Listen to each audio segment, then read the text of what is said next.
পৃথিবীতে যদি কোনো ফলের স্বর্গরাজ্য থাকে সেটা হচ্ছে চায়না। সৃষ্টিকর্তা যেন চায়নাতে সকল নেয়ামত একেবারে ঢেলে দিয়েছে। আজকে আপনাদেরকে চায়নার একজন সফল কৃষকের ফলের বাগান দেখাবো।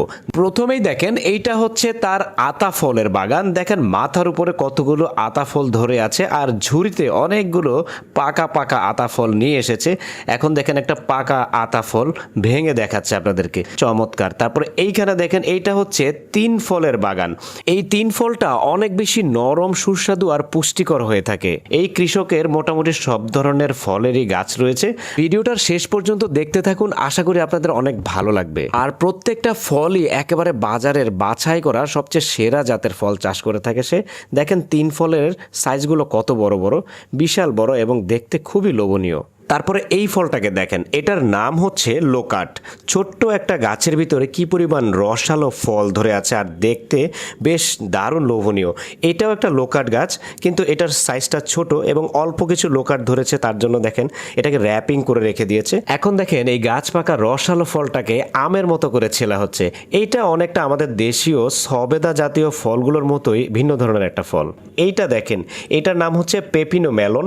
এটা অনেকটা তরমুজ জাতীয় ফল, কিন্তু দেখতে আপেলের মতো, বেশ রসালো, ভিতরে অনেক পানি থাকে আর রস থাকে, জানি না খেতে কেমন হবে।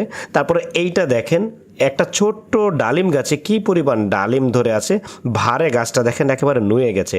আর ডালিমটা দেখেন দেখতে কতটা সুন্দর, একেবারে রাজকীয় সাইজের ডালিম। শুধু এটা নয়, এটার পরে আর একটা ডালিম গাছ আপনাদেরকে দেখাবো, সেটা দেখলেও আপনারা অবাক হবেন। দেখেন এই ডালিম গাছটা ভর্তি করা ডালিম, আর তারা এভাবে ভিডিও তৈরি করে থাকে।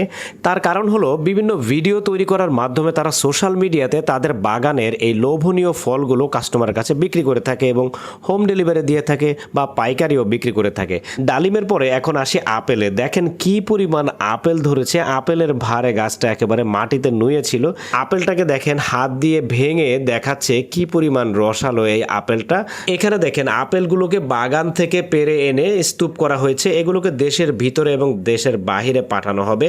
তারপরে এইখানে দেখেন ছোট্ট একটা গাছের ভিতরে কি পরিমাণ আপেল ধরেছে। এইখানে দেখেন আপেলটাকে হাত দিয়ে ভেঙে দেখাচ্ছে। এইখানে দেখেন আরেকটা আপেল গাছ। এত ছোট একটা আপেল গাছে যদি এই পরিমাণ আপেল ধরে, তাহলে শত শত আপেল গাছে কি পরিমাণ আপেল ধরতে পারে। চায়নাতে কৃষি কাজ করা বেশিরভাগ মানুষই শিক্ষিত হয়ে থাকে, যার জন্য তাদের কৃষি ক্ষেত্রে এত বেশি সাফল্য। আর আমাদের দেশে বেশিরভাগ কৃষকরাই কম শিক্ষিত কিংবা অশিক্ষিত হয়ে থাকে, আর ঠিক সেজন্যই চায়না আমাদের থেকে এতটা এগিয়ে আছে। দর্শক, ভিডিওটি কেমন লাগলো কমেন্ট করে মতামত অবশ্যই জানাবেন। ধন্যবাদ।